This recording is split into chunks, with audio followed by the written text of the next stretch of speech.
Hey guys, Jim with Jeffrey here. So today we're going to be looking at the Sumo Deadlift, and in particular we're going to explore the topic of why a premature lockout of the hips occurs so often in the Sumo Deadlift, especially for individuals who have been pulling conventional deadlift for a long time.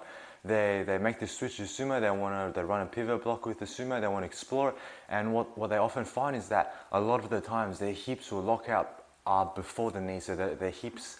To achieve full lockout of the Sumo deadlift or any deadlift, you need full extension of the knees and the hips. Now, on a conventional deadlift, this often happens simultaneously. So the knees and the hips, they lock out at the same time together. Now, the reason that people who switch to Sumo deadlift, they often find that they're prematurely locking out the hips is because of the change in moment arms between the conventional deadlift and a Sumo deadlift. Now, what I mean by that is, say I'm on a conventional deadlift, the distance that my knees and my hips have to travel to complete the movement to lockout is relatively similar. They're about equal. So that's why on a conventional deadlift, lockout often occurs simultaneously. However, when I open up my stance onto a Sumo deadlift, you'll see that the amount of hip hinge I have, so if you first observe on a conventional deadlift how much hip hinge I have, so from my glutes to my knees, this is the amount of displacement that my hips have to travel in order to complete the movement. Now you'll see that on a Sumo deadlift in comparison, when I hinge my hips back, the distance from my hips to my knees is much shorter, and as such the moment arm between my hips to my knees is much shorter as well. Now, why that's so important, why it's so important to observe that is the reason that individuals who switch from conventional to Sumo when they're first learning the Sumo deadlift, the reason that premature lockout occurs a lot of the times is because their timing is off. They're so used to pulling with a conventional deadlift, they're pulling with a simultaneous timing where the knees and the hips are relatively similar.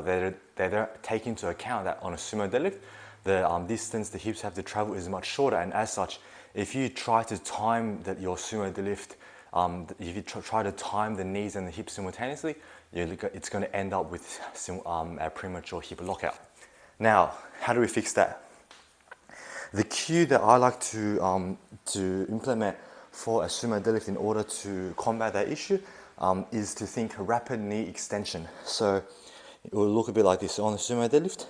As I take Lockout wedge in, what I'm thinking at this point is rapid knee extension. So pushing through the ground with my knees. You see that point? My knees lock out before my hips, and then I use my hips to complete the movement. One more time in real time. Now, whilst that does go against the myths of how important a simultaneous lockout is, so instead in that case I'm essentially advocating for a premature lockout of the knees and then the hips. So essentially you'll see that after my knees lock out, my back finishes the lift. Now that's a much more advantageous position than hips lock out too early, because if the hips lock out too early, your knees are unable to finish the lift.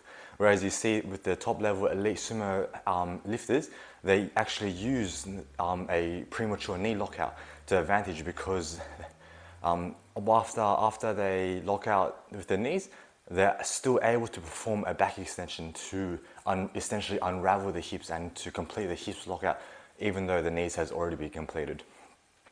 In some cases, that's actually a better movement pattern, especially on a Sumo deadlift, where you see top level lifters, they purposely go for a premature knee lockout and then let the hips complete the movement.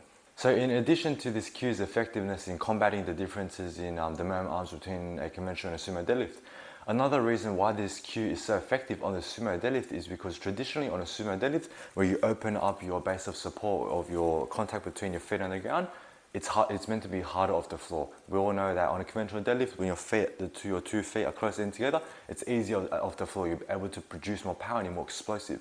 Now, when you make a switch to the Sumo deadlift, you're opening up that base, and it makes it much harder off the floor but an easier lockout. And so this cue, by emphasizing rapid knee extension straight away off the floor, that can be effective and helpful in combating that slowness off the floor essentially.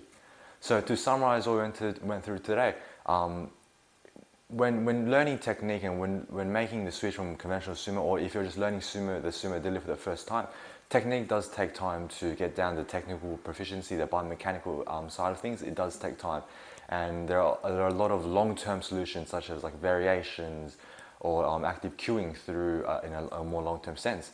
But in a short-term sense, when you're first learning the movement, I think that if you're coming across the issue of premature hip lockout, then I think applying this cue of rapid knee extension straight away and then letting the hips and backs finish off the movement on the sumo deadlift, I think it's a very effective cue to try and play around.